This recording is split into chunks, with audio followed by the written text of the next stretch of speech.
Manot, šitą kadenciją pavyks? Aš manau, kad taip. Vėlgi tai priklauso nuo turinio partnerystės įstatymo. Civilinės sąjungos projekte numatyta, kad partneriai kuria bendrą nuosavybę, paveldi pagal įstatymą ir nemoka paveldėjimo mokesčių, gali gauti su sveikata susijusią partnerio informaciją. Eglė Račkauskaitė, Vilius Tucėnas, Vilnius. Baisi naktis Klaipėdoje šeimos ir vaiko gerovės centre. Medikai skubėjo pas sąmonės netekusi, nekvėpuojantį 5 mėnesių kūdikį. Berniukas karščiavo, viduriavo. Medikai įtaria, kad jam gali būti sukrėsto vaiko sindromas. Ramunė Bansienė praneša, kad kūdikio motina areštinėje, o pagalbos centro gyventojos pasakoja apie galimą motinos smurtą ir jie šokiravusi sulaikytosios elgesiu su mažyliu. Net 2 greitosios iš šeimos ir vaiko gerovės centro pagalbos moterims padalinį skubėjo po vidurnakčio. Gelbėti dūstančio 5 mėnesių kūdikio pirma greitoji atvyko vos per 6 minutės. Rado vaiką suglebusi, nesąmoningą, su sutrikusią kraujotaką, nekvėpuojantį jau. Tad užtikrinus taip pat kvėpavimą, kurį laiką dar buvo ventiliuojamas įvykio vietoje, o vėliau kviesta dar papildoma brigada, kad numatoma buvo, kad gali tekti vaiką gaivinti iš esmės. Paaiškėjo, kad kūdikis jau kurį laiką karščiavo ir viduriavo. Kreipimasis buvo nesavalaikis. Tai buvo 1 valanda nakties, aš nemanau, kad jis sukarščiavo 1 valandą nakties. Jo labiau, kad mama atžymėjo, kad jisai jau viduriavo. Sunkios būklės kūdikis pateko į vaikų ligoninės reanimaciją. Buvo jau gyvybinės funkcijos stringančios, šitas dalykas buvo atstatytas, pradėtas vaikas tirti. Kai kurie tyrimai labai negražus pasirodė ir pradėjome įtarinėti, kad gali būti panaudotas ne tai kad smurtas, bet kad gali būti sukrėsto vaiko sindromas. Sukrėsto vaiko sindromas ištinka vaikus iki metų. Supurtamas ar tai iš gerų ketinimų, ar iš blogų ketinimų, bet supurtamas tiek, kad įvyksta kraujosrūvas, ypatingai pavojingos kraujosrūvas galvos smegenyse, kurios duoda gyvybinius sutrikimus. Gydytojas sako, kad vaikui išgyvenus vėliau gali iškilti įvairių sveikatos bėdų. Pavyzdžiui, epilepsijos visam gyvenimui gali likti neįgalus, gali likti daug iš tiesų labai platus spektras šitų liekamųjų. Kadangi mažylio būklė išliko prasta, jis pervežtas į Kauno klinikas. Šiąnakt iš Klaipėdos į Kauno klinikas buvo pristatytas mažametis. Šiuo metu jis yra gydomas Kauno klinikose ir medikai deda visas pastangas, kad mažylis kuo greičiau jaustųsi geriau. Kaip moteris elgėsi su kūdikiu, liudija kartu su jie gyvenančios pagalbos moterims centre. Ji labai agresyviai kratė vežimėlį nuolat, va taip, bum, bum, bum. Vaikas net pašokdavo, tai aš mačiau. Ir kad jis sakė, kad vaikui temperatūra, jis vėmė. Man dar šokas buvo, kad 5 mėnesių kūdikį jį ryžiais maitino. Moteris girdėjo, kad kūdikis galimai patyrė ir daugiau smurto. Buvo susirinkimas, socialiniai darbuotojai pasakojo, kad dabar visoms mamoms su vaikais ypatingas dėmesys, nes nutiko tokia situacija, kad vaikui, kaip sakė gydytojai, buvo mėlynės ant kaklo, dusino jį, patvirtino, buvo atvažiavusi policija. Kūdikio motina sulaikyta ir uždaryta į areštinę, pradėtas ikiteisminis tyrimas dėl fizinio skausmo sukėlimo mažamečiui.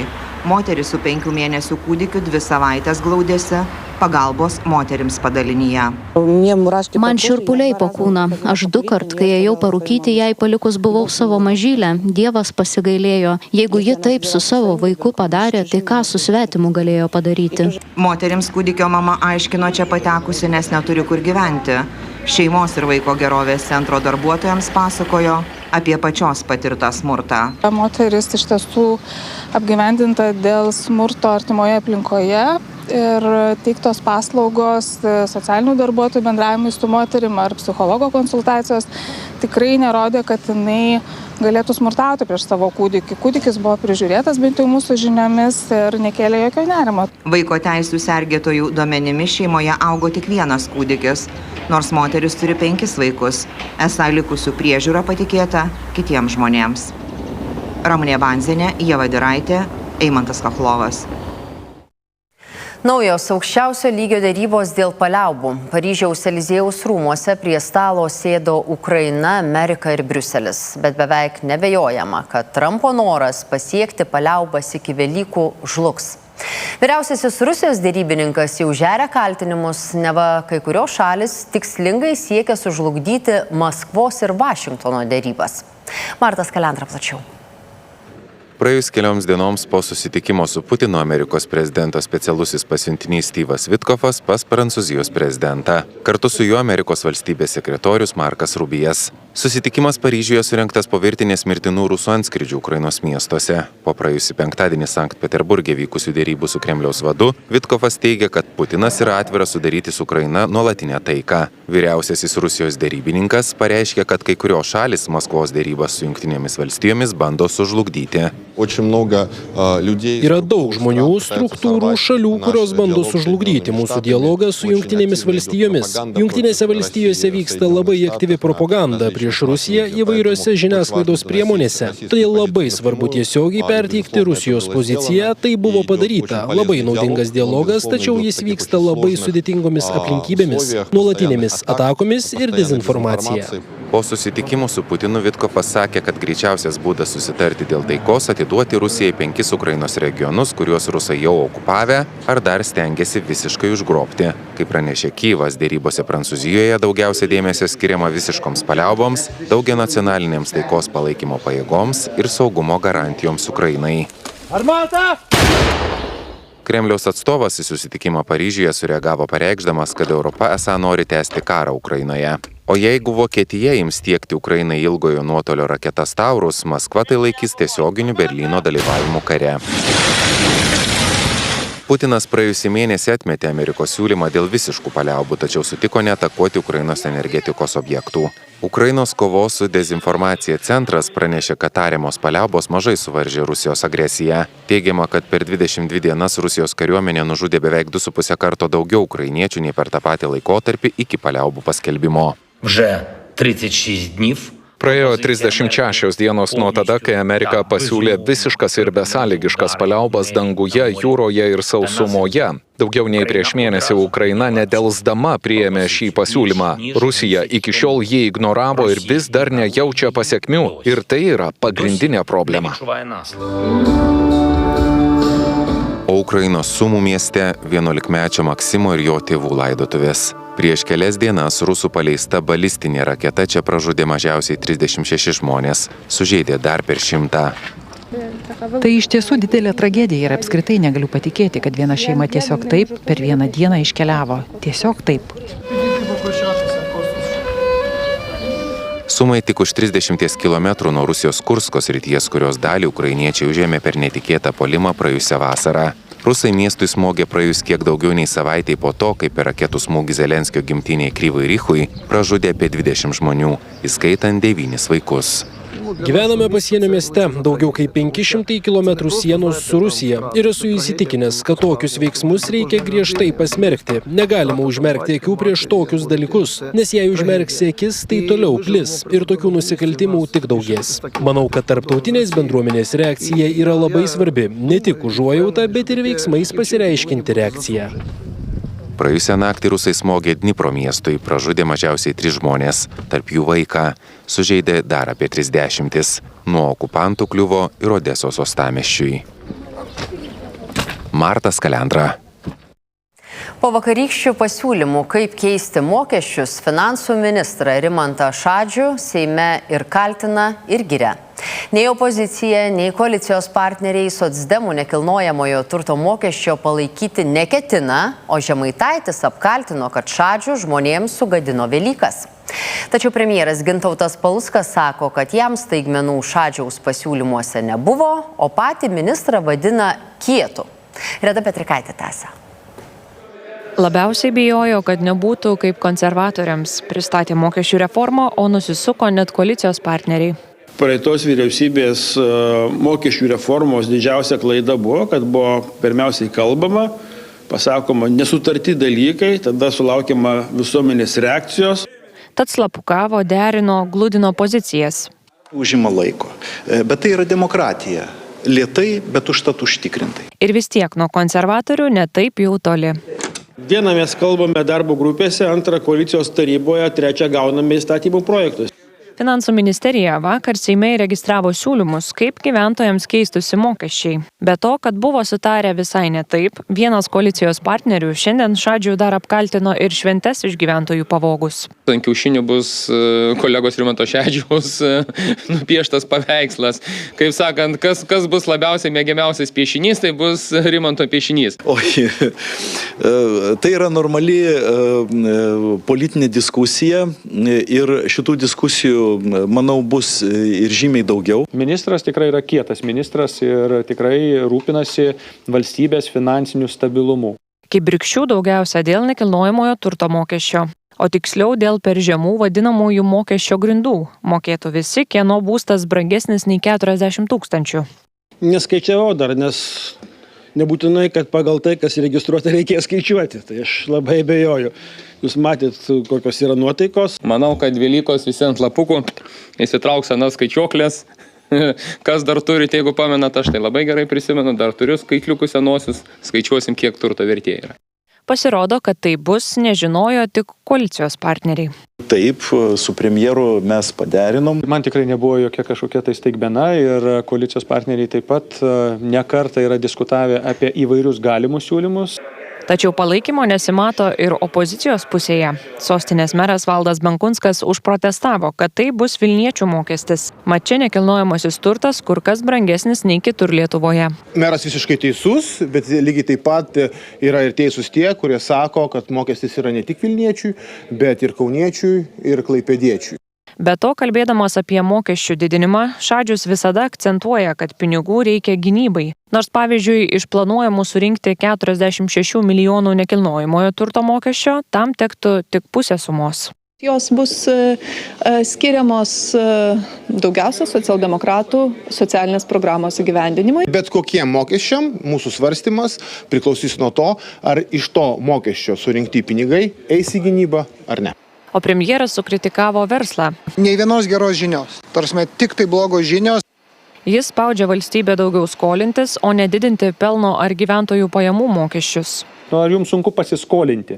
Supraskit, kad ne Seimas ir ne vyriausybė skolinasi visi Lietuvos piliečiai. Tai aš galiu atsakyti, o verslui jums sunku pasiskolinti, kad sumokėtumėt papildomą mokestį?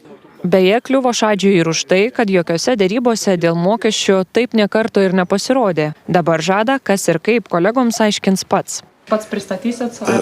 Be abejo, bus ir susitikimų ir su koalicijos partneriais. Ekspertai kritikuoja, kad pagal Finansų ministerijos pasiūlytą variantą, turintiems brangesnį turtą, tarifai mažėtų, o štai atsigriebta būtų iš tų, kurie gyvena pigesnėme būste ir mokesčio iki šiol nemokėjo. Reda Petrikaitė, Domantė Stankevičiūtė, Vilnius.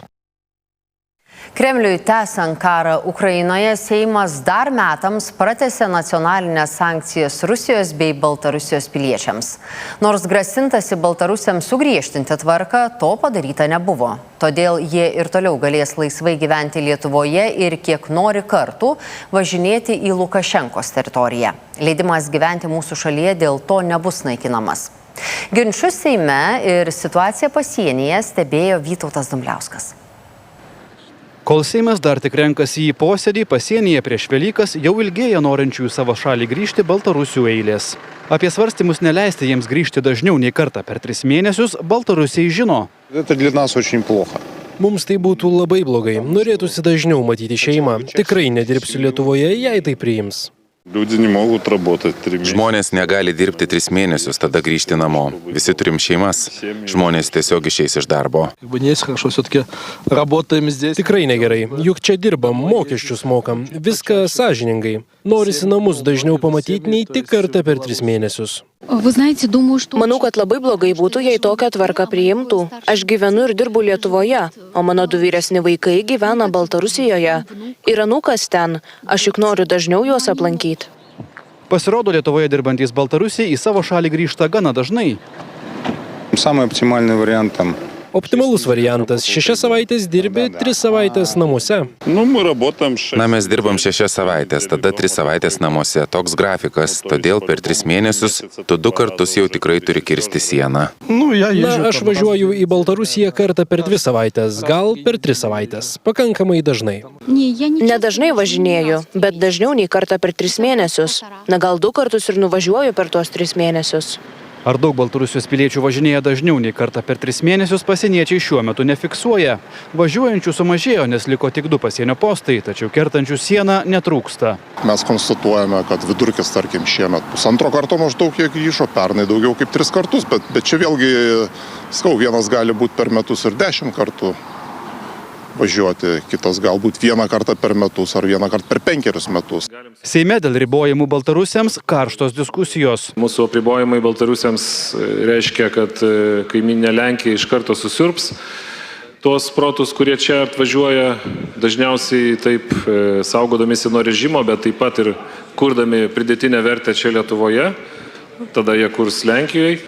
Opozicija atkerta klausimų, o kodėl pabėgėliams nuo Lukašenkos režimo reikia taip dažnai važinėti namo. Pasak Audroniaus Ažubalio, saugumas jau nesusitvarko su Lietuvą užplūdusiais imigrantais. Praėjusiais metais Lietuvos Baltarusijos siena, kirtimų sienos buvo 6 milijonai kartų. Ar jūs įsivaizduojat, kaip gali mūsų specialiosios tarnybos bandyti kontroliuoti atvykėlius, išvykėlius? Jie prašo vieno – sumažinkim kirtimų skaičių. Vis dėlto Seimas tik pratęsė dabar galiojančias sankcijas, tačiau jų Baltarusijos piliečiams nesugriežtino. Opozicija nusivylusi, pasak Lauryno Kasčiūno, kad ir kiek valstybės saugumo departamento finansavimas didėtų, šis visko sukontroliuoti vis tiek nesugebėtų. Autoritarinėse šalyse, ypač kai piliečiai grįžinėja, užtikrinti kažkokią prevenciją yra iš esmės neįmanoma. Na ir kultūrinis argumentas, nenoriu grįžti į sovietinius laikus, kai mūsų sostinėje susikalbėti valstybinę lietuvių kalbą būtų sudėtinga. Valdantieji tikina, kad riboti baltarusių išvykimo ir po to atiminėti jiems leidimus gyventi Lietuvoje neįmanoma teisiškai. Nenumatyta būtų jokia tos pilietybės atėmimo ar teisės gyventi Lietuvoje procedūra. Taip pat nenumatytas mechanizmas, kas atima, kaip atima, kiek kartų kas fiksuos per sieną ir panašiai.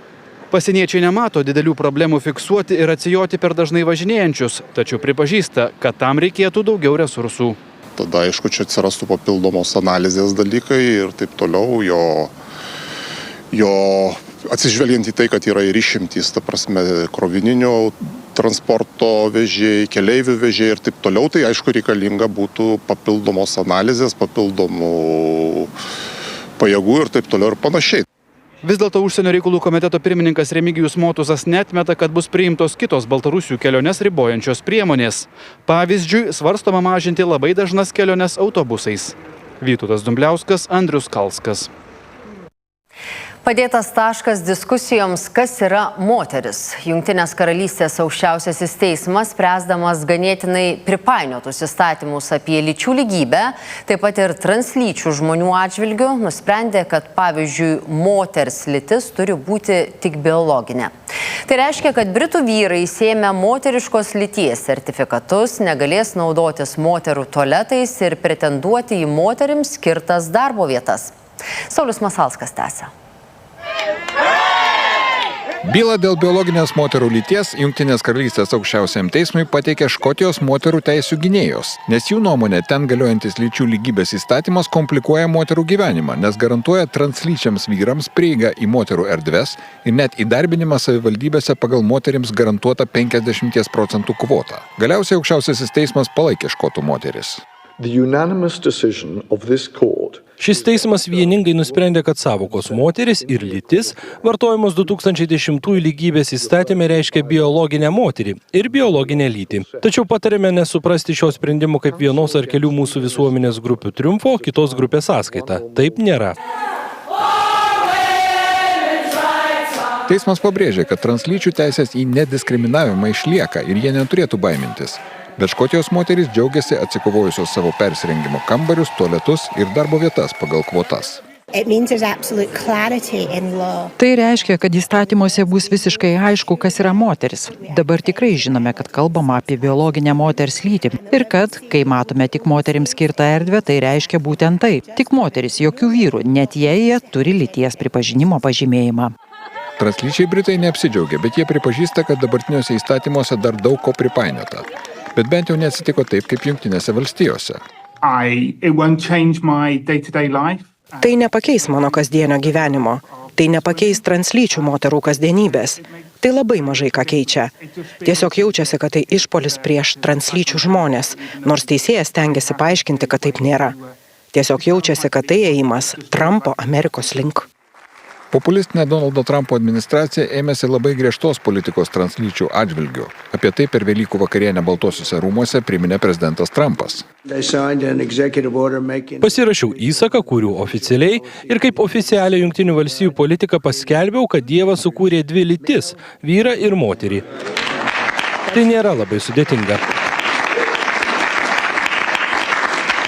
Taigi per šias Velykas yra ką švęsti ir tikiuosi, kad tai bus šauniausios Velykos istorijoje.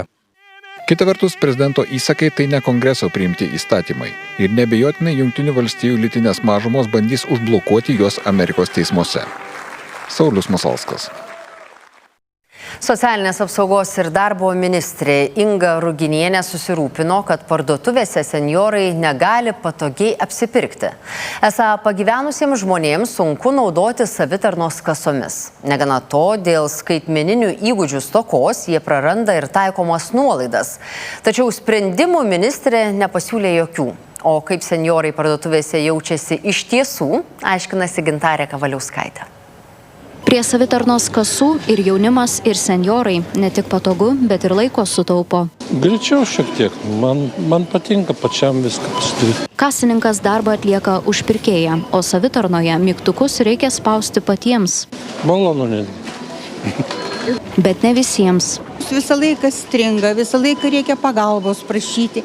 Nežinau, aš esu vyresnio amžiaus, bet aš prie technologijų labai jau esu, kaip sako, prijaučianti, tai man nėra problema, bet aš nenoriu savitarnos. Socialinės apsaugos ir darbo ministrė Inga Ruginienė susirūpino, kad senjorams apsipirkimas savitarnos kasose kelia iššūkių.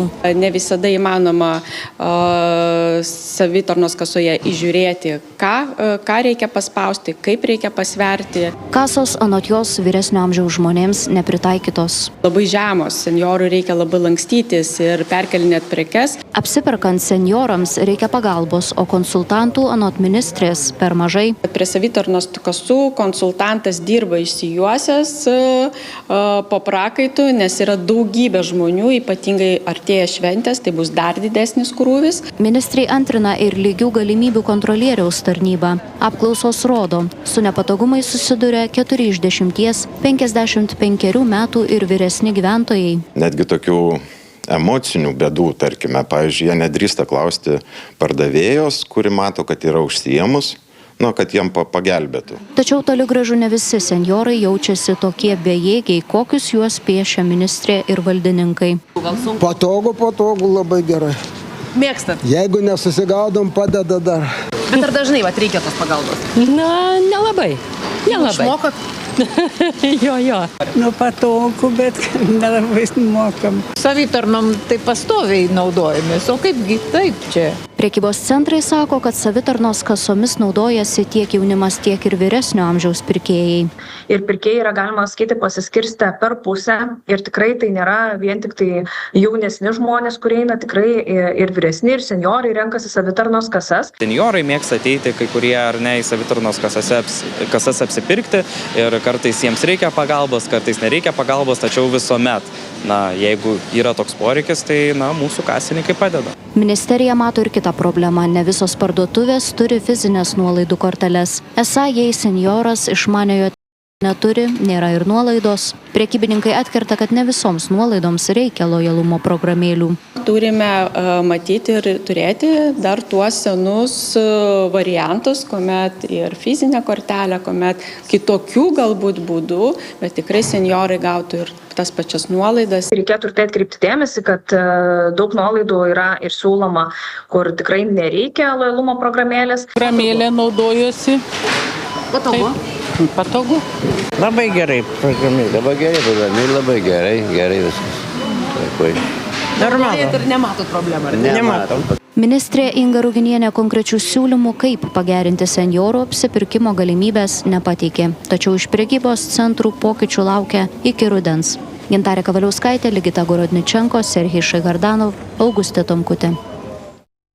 Panevėžyje teismas planavo baigti išklausyti Kristijono Bartoševičiaus gynėjo baigiamąją kalbą. Praėjusiame posėdyje advokatui pritrūko laiko.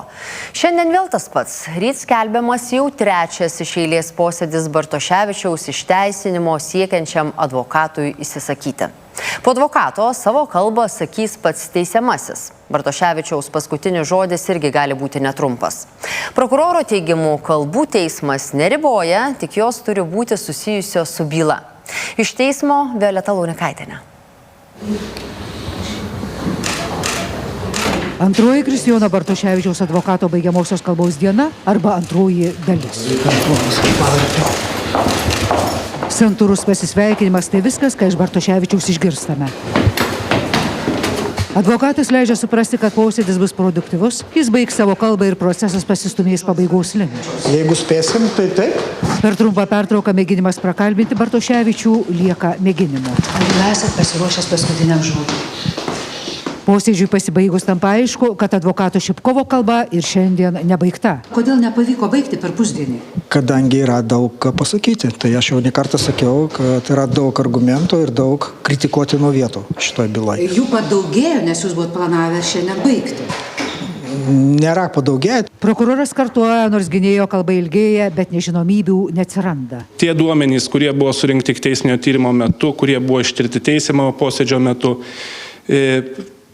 tvirtina tai, kad naujų duomenų neatsirado, kurių pagrindų galėtų keistis kaltinimo kvalifikacija ir jos apimtis. Buvusio Seimo nario kaltinamo seksualiniais nusikaltimais prieš 4 mažamečius vaikus, paskutinis žodis išlošia laiko. Anot gynėjo, tam Bartoševičius ruošiasi savarankiškai, klausydamasis jo ir visų kitų proceso dalyvių. Aš jo baigiamosios kalbos nešlifuosiu. Advokatas žada, kad ryt, tai yra per trečią posėdį, baigs savo ginamąją kalbą. Iš esmės, ją teismas galėtų sutrumpinti ar nutraukti tik tada, jei žvelgtų, kad gynėjo kalba nukrypo nuo bylos. Nebuvo planuota rytdienai.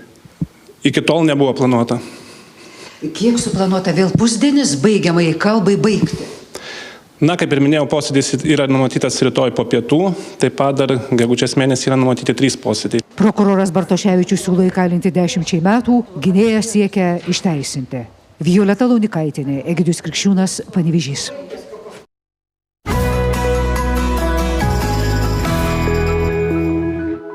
Nors žolė dar nėra aukšta, o medžiai ir krūmai vos pradeda žaliuoti, mažų kainų vaistinių tinklo Kamelija vaistininkai ragina gamtoje išlikti atsargiems, mat erkių aktyvumas sparčiai auga. Erkinio encefalito užkratas gali užklupti miškuose, parkuose, namų kiemuose, gėlynuose ar lauko sporto erdvėse. Kadangi erkės įsisiurbimo galime nepajausti, o virusas persiduoda akimirksniu, todėl nepasiskiepijus nuo erkinio encefalito gamtoje saugus nebūsime. Kamelija vaistinė jau 4 metus rūpinasi šalies paralimpiečių sveikata, todėl pakvietė nuo erkinio encefalito pasiskiepyti ir juos. Skiepas mano dabar yra 3 jau netgi, kolegos irgi skiepijasi, tas sportuodami gamtoje nenorim rizikuoti. Pasiskiepyti nuo erkinio encefalito galima didžiosiose Kamelija vaistinėse. Su mažų kainų kortele čia taikomos ypatingos nuolaidos, o jei kortelė turi senjorų ar kartu vienas dėl kito žymą, sutaupyti galima dar labiau. Registruotis vakcinacijai galite www.kamelija.lt.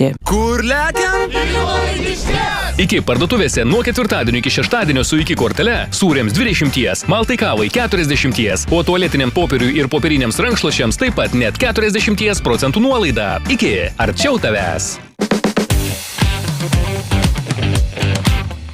Eugenijus – nuolaidų kepimo genijus. Velykiniai pasiūlymai jau iki. Tik šį penktadienį su iki kortele Panevėžio cukrus plus tik 65 centai. Iki arčiau tavęs. Sveiki, esu Justas iš Karglas. Ar jums pažįstamas šis jausmas? Nelaukite, kol įdaužas kils. Apsilankykite karglas.lt ir rezervuokite įdaužos remontą vos per kelias minutės. Puiku. paprasta. Atkuriame stiklo stiprumą, užpildydami įdaužą specialią dervą. Vos 30 minučių ir stiklas kaip naujas. Nedelskite, rezervuokite paslaugos laiką internetu karglas.lt. Įsidėmėkite .lt. Karglas remontas, Karglas keitimas. Čiupk Parksait ir kibk į darbus. Nuo šio ketvirtadienio Lidl parduotuvėse Parksait terkšlių rinkinys tik 8,99. Parksait akumuliatorinis gręžtuvas suktuvas tik 34,90. O Parksait veržliarakčių rinkinys tik 79,90. Lidl, tai gyventi verta. Žalioje stotelėje augalų dienos. Atrinktiems lauko ir kambariniams augalams, trąšoms, žemėms iki 40. Agronom pakeltoms lysvėms ir vazonams 25% nuolaida. Pirk žaliastotelė.lt ir nemokamai atsim parduotuvėse. Apsipirkti Velykų savaitgalių Rimi verta. Šį savaitgalį pieno produktai Rokiškio naminis net iki 22% pigiau. O perkant 2 vienetus ar daugiau saulėgrąžų aliejaus net 30% nuolaida. Rimi. Penktadienis bakadienis. Tik šį penktadienį su Baltic Petroleum programėle Efekt benzinas už €32 centus, o Efekt dizelinas už €33. Baltic Petroleum. Super šeštadienio pasiūlymai Lidl parduotuvėse. Apelsinai net 40% pigiau. Šviežia kiaulienos sprandinė net 38% pigiau. O bonželatė, dželatelė ir balino ledų dėžutėms net 30% nuolaida. Lidl, tai gyventi verta. Šį mėnesį gintarinėje vaistinėje drėkinamieji akių lašai Starazolin 40% pigiau. Biofarmacija maisto papildai antra tokia pati ar pigesnė pakuotė nemokamai. Nauja programa tėvams ir vaikams gintarinė vaikystė. Ruoštis Velykoms su Rimi verta. Šią savaitę Rimi parduotuvėse atšaldyta marinuota kalakuto puselė Arvi net 44% pigiau. O majonezas Hellmann's Original tik 3,99. Rimi. Atsinaujink namų techniką su senukais. Dabar senukose 55 colių Samsung televizorius 580 €, Samsung skalbyklė 399 €, o Beko orkaitė 279 €. Senukai. Legendiniai Grill and Fun pasiūlymai tik Lidl parduotuvėse. Grill and Fun. Atrodo skaniai. Kokia kaina pirkly? Nuo ketvirtadienio kiaulienos sprandinės šašlykas tik 5,59. Vištienos blauzdelės česnakų ir sviesto marinate tik €1,85. O kiaulienos šonkauliai, barbekiu ir medaus marinate tik 5,29. Lidl, tai gyventi verta.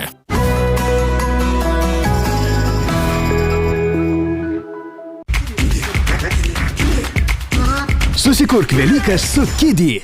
Smagus Velykų sekmadienis su LNK. 7:30 premjera Stebuklingoji boružėlė ir juodasis katinas. 9:25 Tigro kelionė Himalajuose. 11:20 Eisas Ventūra, naminių gyvūnėlių detektyvas. 13:05 komedija Naujokas. 3:30 Triušis Piteris. 7:30 muzikinė kaukė, o po jos 10 vakaro premjera Magiškasis Maikas, paskutinis šokis. Velykų sekmadienį per LNK. Transliaciją remia Akiniai Filman. Dabar matau ryškiai. Vilniaus paukštynas. Kito lygio vištiena, kito lygio Velykos. Šį vakarą 8 per LNK. Galit užsičiaupti! Ir jos man. 30 000, kad netrauktų moteris. Sakau, dievišką energiją išvaliau. Ko nemato žiūrovai. Kas padarė scenoje Sysiu? Nusilenkimai jau eina, čiurleno vanduo. Kaip išgelbėjo spektaklį. Man labai skubiai reikia sekso parduotuvės. Jūsų širdis plaka tik jums. Kardiolitos klinikos.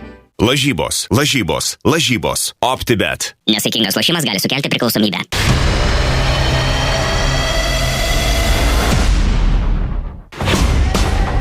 Ar nori tapti profesionale? Taip. Kai žinai savo tikslą, nesustabdys net sunkiausias kelias. Oskaro apdovanota. Tikra Serenos ir Venus Williams istorija. Williams metodas. Rytoj, 21 val. per LNK. Susuko? Smektagau ne tik stabdo, bet ir gydo viduriavimą. Švyturys ekstra dry nealkoholinis. Tai, ką sugebame geriausiai. Maieri Sensitive. Saugu jums, saugu aplinkai. Atpildo valanda artėja. Įkalčiai naikinami. O pats kerštingiausias planas pradeda veikti. Kas palūš, o kas atsilaikys. Meilės kaina. Darbo dienomis 11 val. Per LNK. Biokult. Tikrai sveikas, tikrai gyvas. Savaitgalio linksmybės prasideda su LNK. Aš Marmadukas beje. 9:30 Marmadukas. Gaudykas čia. 11:15 įsiverš kapų plėšikė Lara Croft, gyvybės lopšys. Žinai, kad negalios įspirti linksmybėms. Puikus rytas. 13:30 duris atvers didžiosios motušės namai, obuolys nuo obels. 15:40 tobulojo Klinto Eastwoodo tobulas pasaulis. Šeštadienį per LNK. Susikurk Velykas su Kiddy. Antrąją Velykų dieną švęsk su LNK.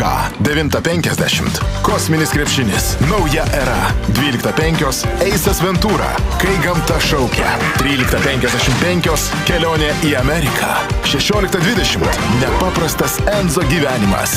19:30 premjera Triušis Piteris 2 pabėgimas. O 21:20 ryškiausi Hollywoodo veidai premjeroje Gucci mados namai per LNK. Transliaciją remia Akiniai Filman. Dabar matau ryškiai. Vilniaus paukštynas. Kito lygio vištiena, kito lygio Velykos. Gerų kelionių linki patikimas vairuotojų draugas Eltas. Jėga slypi detalėse. Premjera per LNK. Kai reikiamų laikų atsiduri reikiamoje vietoje, pagauni tikrą laimės paukštę. Ponios ir ponai, latė pronta. Tai šou verslas. Komedija Kvailių rojus. Šeštadienį 21:35 per LNK. Vilniaus paukštynas. Kito lygio vištiena, kito lygio Velykos. Susikurk Velykas su Kiddy. Pasiruošę? Taip, absoliučiai. Visada. Šias Velykas per LNK. Naujas nuotykių meniu ir 2 filmai apie Triušį Piterį. Sekmadienį 15:30 Triušis Piteris. O dabar tai bus. Pirmadienį 19:30 premjera. Ką? Ir aš palikau, baikit, nereikėjo. Triušis Piteris 2. Koks? Pabėgimas. Švęskite Velykas su LNK. Transliaciją remia Akiniai Filman. Dabar matau ryškiai. Reikia dviračio? Turime. Biko.lt. Kazino Admiral lošimo automatai. Nesaikingas lošimas gali sukelti priklausomybę. Intriguojantis vakarai su LNK ir didžiojo ekrano žvaigždėmis. Šiandien istorinė drama 13 lemtingų dienų. 22:30 per LNK. Švyturys ekstra dry nealkoholinis. Tai, ką sugebame geriausiai. 7bet lošimo automatai? Dalyvavimas azartiniuose lošimuose gali sukelti priklausomybę. Sugriauti namai ir gyvenimai. Авиаобстрела вот в частный дом унес 5 жизней, в том числе моего мужа. Ar karo atveju bus kompensuotas sunaikintas turtas? Karo rizika nedraudiminis įvykis. Velykų stalo nuodai. Jie yra užteršti salmonelėmis. Kakadu šiandien 19:30 per LNK. Vilniaus paukštynas. Kito lygio vištiena, kito lygio Velykos. Velyką švęsk kartu su LNK. Kai bunda gamta, LNK ekrane prabunda naujausi filmai. Suskamba gražiausi pavasario ritmai. Nušvinta stilingiausios kino žvaigždės. Velykos su LNK.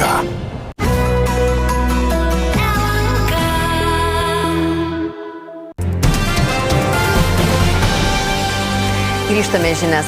Kita žinių istorija apie tai, kad stebuklai iš tikrųjų vyksta. Vienas benamis Amerikoje turėtus $25 išleido geriausiai, kaip galima įsivaizduoti. Nusipirko kelis loterijos bilietus. Laimė jam nusišypsojo ir labai plačiai. Vyras laimėjo $1 milijoną. Neįtikėtina istorija pasakoja Martas Kalendra.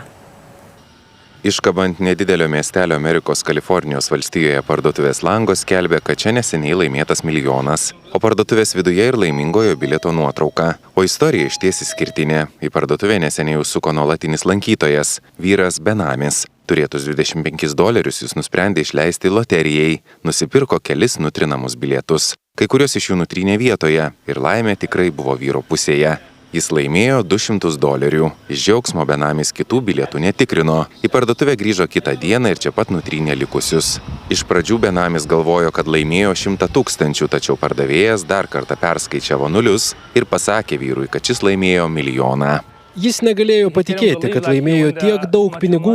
Jis pasakė, pagaliau aš nebebūsiu gatvėje. Aš labai džiaugiausi už jį, kad jis laimėjo tiek daug pinigų. Jis nusipelnė kiekvieno cento. Tai jam didelis gyvenimo pokytis. Jis vėl atsistos ant kojų, gyvens ne gatvėje. Kalifornijos valstijos loterijos duomenimis tikimybė laimėti milijoną įsigijus nutrinamą bilietą, kokį pirko benamis, viena iš daugiau nei 2 milijonų.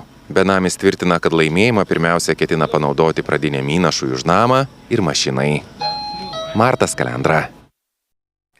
Atnaujintose žiniose 21:30 pranešime apie Valstybės gynimo tarybos sprendimus dėl kariuomenės didinimo.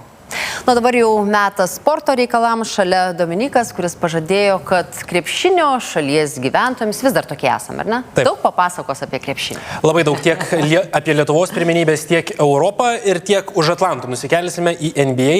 Tai Lietuvoje labai keista situacija. Dar prieš porą savaičių paskelbta buvo, kad Mažeikiai planuoja statyti areną, krepšinio areną, bet tikrai nekonkurencinga komanda Lietuvos krepšinio lygoje. Paskutinėje vietoje per 26 susitikimus vos 3 pergalės, tai yra tikrai labai mažai ir pats komandos vadovas pasakė, kad turbūt kitais metais kitą sezoną neišvysime komandos LKL. Tai... Bet gal arena padėtų? Bet galbūt arena padėtų, bet žaidėjų trūksta, tikrai žaidėjų trūksta, bet kuo galime pasidžiaugti, tai tikrai istorinis pasiekimas, vienintelis toks kol kas, tai Šarūnas Jasikevičius tapo pirmuoju lietuviu, kuris buvo pripažintas Eurolygos metų treneriu. Ir apskritai Jasikevičius ne tik pirmas treneris lietuvis, bet pirmas treneris, kuris buvo pripažintas geriausiu ir kuris dar yra iškovojęs kaip žaidėjas Eurolygos titulą. Kitaip tariant, mes žinojom, kad Šaras yra geras, dabar žino visa Europa, kad jis yra kietas. Absoliučiai visus ir pačius geriausius, tikrai strategus, pats geriausias. Taigi, sportas visai netrukus, o mes pasimatome 9:30.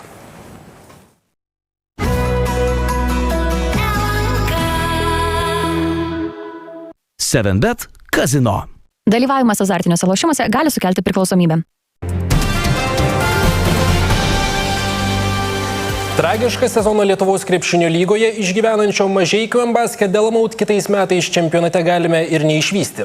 Dar vakar ekipą 61 taškų pralaimėjo Jonavos Sibet krepšininkams. Po beviltiško pralaimėjimo komandos poziciją išreiškė ir klubo direktorius Arūnas Liškus, teigdamas, kad ko gero kitą sezoną tek žaisti žemesnėme lygyje.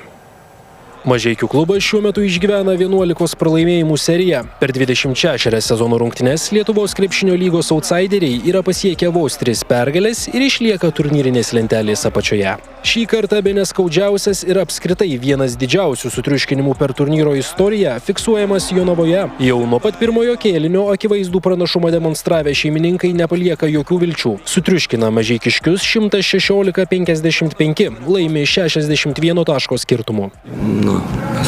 Faktas, kad neturim ką pasiūlyti tokios rungtynėse. Trenerio Mariaus Kiltinavičiaus žodžiai viską puikiai apibūdina. Išvykus legionieriams, o kertiniams komandos žaidėjams bent kažkiek gyvinusiems žaidimą patyrus traumas, ekipa tiesiog nekonkurencinga ir talžoma iš visų pusių. Suskaičiavus komandos pastarasis nesėkmes, rungtynės dažniausiai pralaimimos vidutiniškai net 25 taškais. Į žeminantį pralaimėjimą Jonavoje sureagavo ir Embasket direktorius Arūnas Liškus. Panašu, kad komanda netempia tokio lygio, o tą tvirtina ir pats Liškus, užsimindamas, kad ko gero Mažeikiams tek žaisti šiek tiek žemesnėme lygyje. Sveiki Embasket tikrieji ir netikrieji fanai. Kaip komandos vadovas galiu atsakyti komentatoriams, kad turiu savigarbos ir drąsos atsakyti. Nieko neapvogiau ir jokių kitų baisių dalykų nepadariau. Kadangi kyla klausimų, kas vyksta šiame sezone su komanda, kol kas galiu atsakyti tik tiek, kad padarėme viską, kad komanda įvykdytų savo įsipareigojimus LKL, žaidėjams, kitiems partneriams ir užbaigtų šį sezoną. O tai leis klubui ir toliau gyvuoti bei atstovauti Mažeikiams, ko gero, kad šiek tiek žemesnėme lygyje. Šiame sezone 3 pergalės iškovojęs Mažeikių klubas po sykį įveikė Klaipėdos Neptūną, Panevėžio 7bet Lietkabelį ir Šiaulius. Visų NBA lygoje rungtyniaujančių lietuvių sezonas baigtas. Tiek Lietuvos aukštaūgius subūręs Sacramento Kings, tiek ir Matą Buzelį šį debiutinį krepšininko sezoną pašaukusi Čikagos Bulls ekipa pralaimėjo išlikimo rungtynes. Tai krepšininkams reiškia ilgesnės atostogas.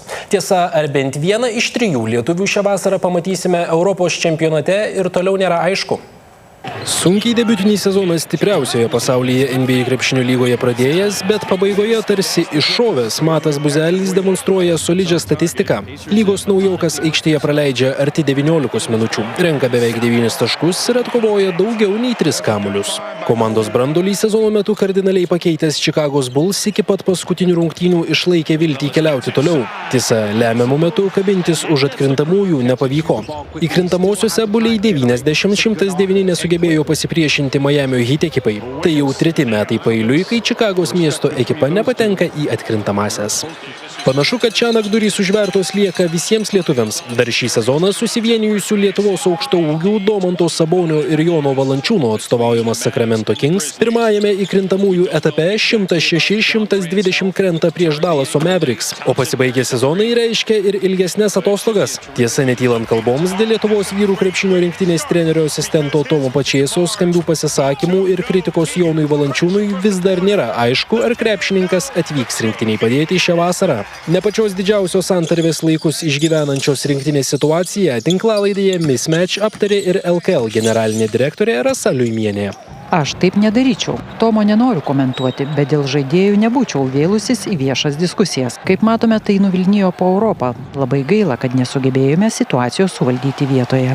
Kol į konfliktą įsitraukia vis daugiau krepšinio asmenybių, į situaciją komentarus socialiniuose tinkluose atsakė ir pats Valančiūnas. Atsiprašau, Rasa, kad bandome pastovėti už save. Jonas Valančiūnas per visą karjerą atstovaujant nacionaliniai komandai nepraleido nė vieno turnyro. Kol vieni tvarkosi su sunkumais Lietuvos pirmenybėse, o kiti sezonus baigia už Atlanto, istorinius pasiekimus Eurolygoje žerėsi Šarūnas Jasikevičius. Stambulo Fenerbahče ekipai vadovaujantis kaunietis išrinktas geriausių Eurolygos metų treneriu. Jasikevičius tapo pirmuoju lietuviu sulaukusiu tokio pripažinimo. Taip pat ir apskritai pirmuoju žmogumi laimėjusi Eurolygos titulą kaip žaidėjas, o vėliau pripažintas geriausiu treneriu. Ir pabaigoje apie futbolą. UEFA čempionų lyga turės naujus čempionus.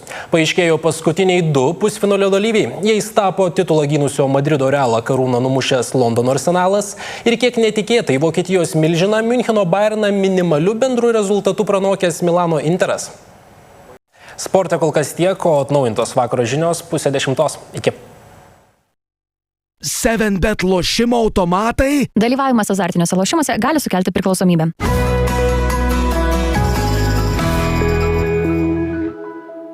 Grožio ir sveikatos produktų parduotuvė New Crush kelia kokybės kartelę, patys kurdami klinikiniais tyrimais patvirtintus produktus. Didžiuojame savo klientams galėdami pasiūlyti profesionalų kurtus grožio ir sveikatos produktus. Vienas iš jų – maisto papildas Glufix. Jis yra sukurtas Lietuvoje, pagamintas Didžiojoje Britanijoje pagal pačius aukščiausius kokybės standartus. O kas smagiausia, jog jo poveikis įrodytas klinikinių tyrimų Kauno kolegijos medicinos katedroje. Mes kaip New Crush komanda tikime, kad kai rinkoje yra tokia gausi grožio ir sveikatos produktų pasiūla, mes klientams turime būti tikras kokybės garantas. Todėl esame oficialus daugelio prekinio ženklų atstovas Lietuvoje. Tokių kaip korejietiškos kosmetikos lyderės Cellfusion C, etiškų vitaminų iš Didžiosios Britanijos Viridian ir daugelio kitų.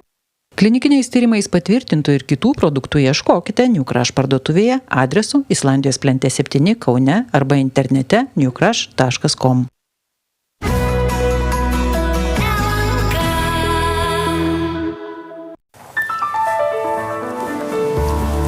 Kaip ir buvo žadėta, šis ketvirtadienis pakaitino išties vasariškai. Antroje dienos pusėje pietrytinėje šalies dalyje termometrai beveik visur rodė 26 ir daugiau laipsnių. Tikėtina, kad bus fiksuoti ir šios dienos šilumos rekordai, kas beje pasakytina ir apie rytojaus orus, prie kurių dabar ir keliaukime. Rytoj lietaus nenumatoma, pūs nestiprus pietryčių pietų krypčių vėjas, jis stiprės iki 4-9 metrų per sekundę, naktį oras atvės iki 9-14 laipsnių. Tuo tarpu rytoj dieną, ne vien smagus dalykai, mat iš Šiaurės Afrikos į Europą pietiniai vėjai atneša nuo Saharos dykumos pakeltas dulkes. Didžiausia dulkių koncentracija virš mūsų turėtų būti rytoj dieną. Kartu su dulkėmis iš Afrikos ir neįprastas šiam metui karštis šalyje. Oras įkais iki 23-28 laipsnių šilumos, tik vakarinėje šalies dalyje išliks kiek vėsiau. Čia bus apie 18-22 laipsnius šilumos. O dabar jau apie atskirus šalies regionus. Pradėkime nuo šiaurinio pakraščio, kur sinoptikai kritulių neprognozuoja. Pasitaikys debesų, o temperatūra bus nuo 23 ties Kelme iki 27 plus Panevėžy, Biržuose ir Rokiškyje, kuriame beje gražiausias oras ir daugiausia saulės rytoj sinoptikai žada. Šalies rytinėje dalyje taip pat be kritulių, pasitaikys debesų, daugiau jų ties Vilniumi, Ukmergė ir Šalčininkais, temperatūra tarp 23 ir net 28 laipsnių šilumos, daugiausia saulės ir to šilumos gal net ir karščiu, galima ją vadinti ties Utena rytoj žadama. Pietinėse ir centrinėse šalies rajonuose kiek daugiau debesų rytoj, karts nuo karto ir saulė per juos švies, tiesa debesis neatvėsins labai oro, kadangi ir šiame regione bus šilta nuo 25 iki 28 laipsnių šilumos. Na ir vakarinėje šalies dalyje per daug nesikeičia tas paveikslas, pakankamai šilta, 23-26 laipsniai šilumos. Pasitaikys debesų, o saulėčiausia žadama ties Mažeikiais. O dabar jau apie savaitgalio orus šalyje pasikalbėkime. Pradėkime nuo šeštadienio. Čia vietomis daugiausia vakariniuose rajonuose trumpas lietus, dieną ir su gan smarkia perkūnija. Pūs silpnas pietų, pietryčių krypčių vėjas. Temperatūra šeštadienio naktį bus tarp 10-15, o dieną vėl šils iki 21-26.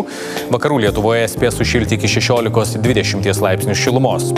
Sekmadienį, Šventų Velykų pirmąją dieną, daug kur trumpai palis, vietomis su perkūnija, vėjas vakarinių krypčių 3-8 metrų per sekundę, temperatūra naktį bus 7-12, dieną 17-22 vakariniuose rajonuose, kai kur 11-16 laipsnių šilumos.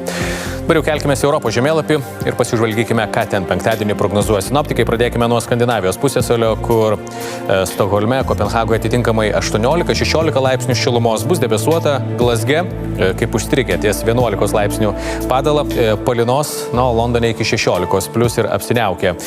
Kitoje Europos pusėje ties Kijevu 23 laipsnių šilumos ir apniukė. Vidurio Europoje gana kontrastingi orai. Prahoje vos 19 laipsnių šilumos lieka, čia palynos, Varšuvoje tuo tarpu gali ir iki 28 laipsnių įkaisti oras, taip pat karts nuo karto gaivins lietus. Budapešte vėsiau apie 18 laipsnių šilumos, diena apniukusi ir lietinga. Tarpu vakarų Europoje, Beneliukso šalyse temperatūra tarp 16-18 laipsnių šilumos. Berlyne palynos apie 18, Briuselyje apniukė be didesnių kritulių laikysis maždaug 17 laipsnių šiluma, 1-2 laipsnių šilčiau Paryžiuje, čia taip pat apsiniaukė. Madride apie 19 laipsnių plus debesuota su pragiedruliais, gali trumpai lengvai palyti. Romoje apie 19 plus, dangus taip pat pilkas, Atėnuose apsiniaukė, bet ten iki 25 laipsnių šilumos. Tai žvelgiant į visą Europos kontekstą, panašu, kad Lietuva bus vienas karščiausių taškų orų prasme rytoj penktadienį. Tiek apie orus šį kartą, gražaus ir jaukaus šio vakaro kartu su LNK.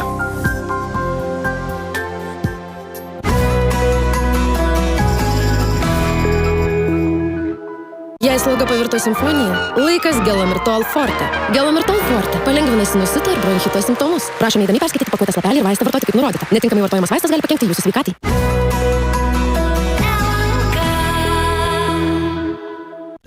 Bet lošimo automatai. Dalyvavimas azartiniuose lošimuose gali sukelti priklausomybę.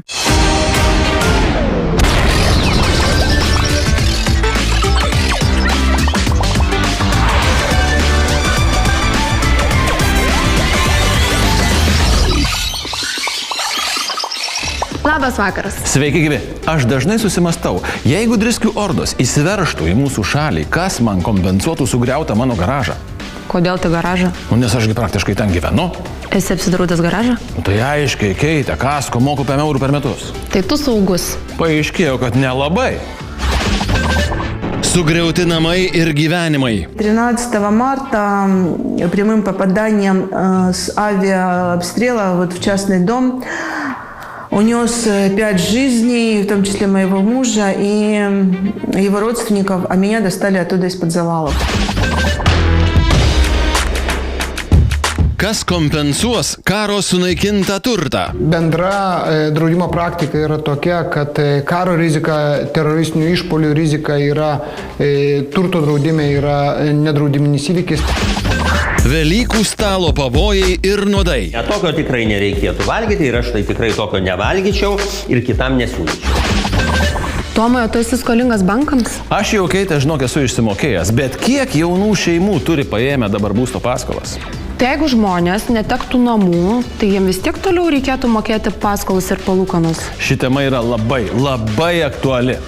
Įdomu, kaip Ukrainoje sprendžiamos šios problemos. Tai va dabar visus atsakymus ir išgirsite.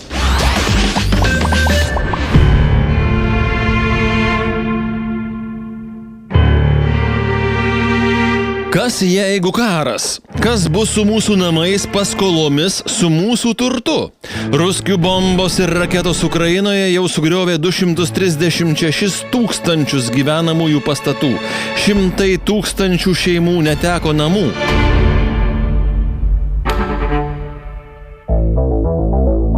Praėjusiu metu rudenį į Anastasijos namus Černomorsko mieste netoli Odesos atskrido okupantų šachedas. И он зацепился за этот бигборд, перелопатило его там, и взрывной волной, получается, все, что было вот рядом, квартиры, многоэтажка, все разрушилось. Laimė moters su 2 dukromis tuo metu jau nebuvo bute. Видела там новости у нас, что летят шахеды, сразу собрались и спускаться начали. И мы, получается, только начали спускаться, это было между 2-м и 3-м этажом, и влетел этот шахед, и вот камни, все в лицо, короче, такое не очень воспоминание. Bute kilo gaisras, jis buvo smarkiai apgadintas. Anastasija su vaikais persikėlė į tėvų namus. Поняла, что это все, ничего нету, позвонила родителям, родители недалеко, там у нас село было. Говорят, конечно, приезжай. Anastasijai su vaikais išvykus į Lietuvą, kacapai apšaudė ir tėvų namą. Родители там делают ремонт, потому что недавно был обстрел села нашего, и они тоже остались без жилья. Тоже был массовый обстрел, очень массовый, очень много шахедов было. Savo namus palikti teko ir Mariupolyje gyvenusiai Svetlanai. Ji 2021-aisiais įsigijo butą, bet jame spėjo pagyventi vos keletą mėnesių. Решили сделать в ней ремонт своей мечты. И квартиру я покупала уже, наверное, своей мечты, потому что уже это было осознанное приобретение. Это на юго-востоке, видно было восход солнца, 15 минут ходьбы к морю. Paskutinį kartą savo bute moteris lankėsi 2022 vasario 27 dieną. Nuo karo pradžios prabėgus vos keliom dienom. Tuo metu į daugiabutį atskriejo ruskių raketa. Подъезд, в котором я жила, выгорел до 7-го этажа, а моя квартира на 6-м этаже. Второй подъезд разрушен до 7-го этажа. Svetlana su vyru bėgo į giminaičių namą priemiestyje, kur glaudėsi dar 5 šeimos. Po 3 savaičių ruskiai atėjo ir ten. Per ataką Svetlanai lūžo šonkaulis, kojos kaulą teko surinkinėti iš gabaliukų. Traumos pasekmes ji jaučia iki šiol. 13 марта прямым попаданием с авиаобстрела в частный дом унес 5 жизней, в том числе моего мужа и его родственников, а меня достали оттуда из-под завалов. Kijeve gyvenantis žurnalistas Sergejus spėjo išvežti savo mamą iš namų Бахмуте. Одні сусіди казали, що підпалили, інші казали, що був прильот міни. Він згорів. В будинку залишалися лише 5 сусідів з 2-го та 3-го поверхів. Вони загинули після теж удару по будинку, вони ховалися у підвалі.